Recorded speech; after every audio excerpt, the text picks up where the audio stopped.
السلام علیکم ناظرین، ای طب چینل میں حکیم سید اسلم شاہ آپ کی خدمت میں حاضر ہے۔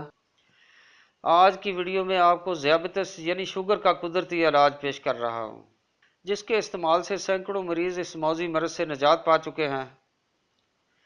ناظرین، شوگر ایک خطرناک بیماری ہے جو انسان کو اندر ہی اندر کھوکھلا کر دیتی ہے۔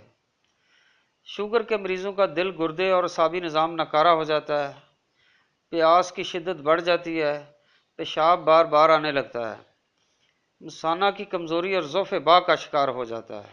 بلڈ پریشر کا بڑھ جانا، ہڈیوں میں جلن اور شدید درد پیدا ہو جاتا ہے۔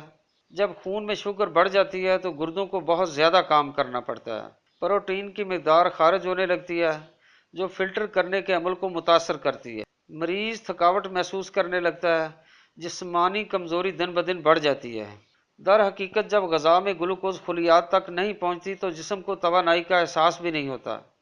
ہر وقت تھکاوٹ کا احساس طاری رہتا ہے، بھوک سے جسم کانپنے لگتا ہے، خوراک کی طلب بار بار ہونے لگتی ہے۔ ہاتھوں اور پیروں کا سن ہو جانا، سوئیاں چبھنا، یہ علامات اعصاب کو سخت نقصان پہنچانے والی ہوتی ہے۔ پٹھوں میں تیزابی جلن ہوتی ہے، ٹانگوں اور پیروں میں شدید درد پیدا ہو جاتا ہے۔ بلڈ شوگر زیادہ بڑھ جانے سے آنکھیں بھی متاثر ہو سکتی ہیں۔ اللہ پاک ہر بیماری سے محفوظ اور دور رکھے، آمین۔ جی ناظرین، قدرت کا عطیہ اور قدرتی علاج آپ کو دکھا رہا ہوں، آپ غور سے دیکھ لیجئے۔ یہ خوش نما سفید پھول شفا سے بھرے ہوئے ہیں۔ ان پھولوں میں قدرتی انسولین کی مقدار پائی جاتی ہے، ذائقے میں ہلکا سا کڑوا ہوتا ہے، جو شوگر کے مریضوں کے لیے نہایت مفید ہے۔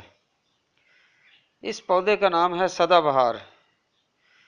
اس پر سدا بہار رہتی ہے۔ یہ پودا آپ کو ہر نرسری سے بآسانی مل سکتا ہے۔ اس پودے کا قد 1 گز تک ہو کر پھیلنا شروع ہو جاتا ہے۔ 2 یا 3 پودے گھر لے آئیے، گملے میں یا کچی زمین میں لگا سکتے ہیں۔ جی ناظرین، طریقہ استعمال یہ ہے، 2 عدد تازہ پھول روزانہ صبح و شام خالی پیٹ چبا کر کھا لیا کریں۔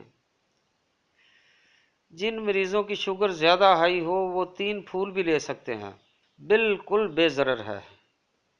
انشاءاللہ جیسے استعمال کریں گے آپ کی صحت بحال ہونی شروع ہو جائے گی۔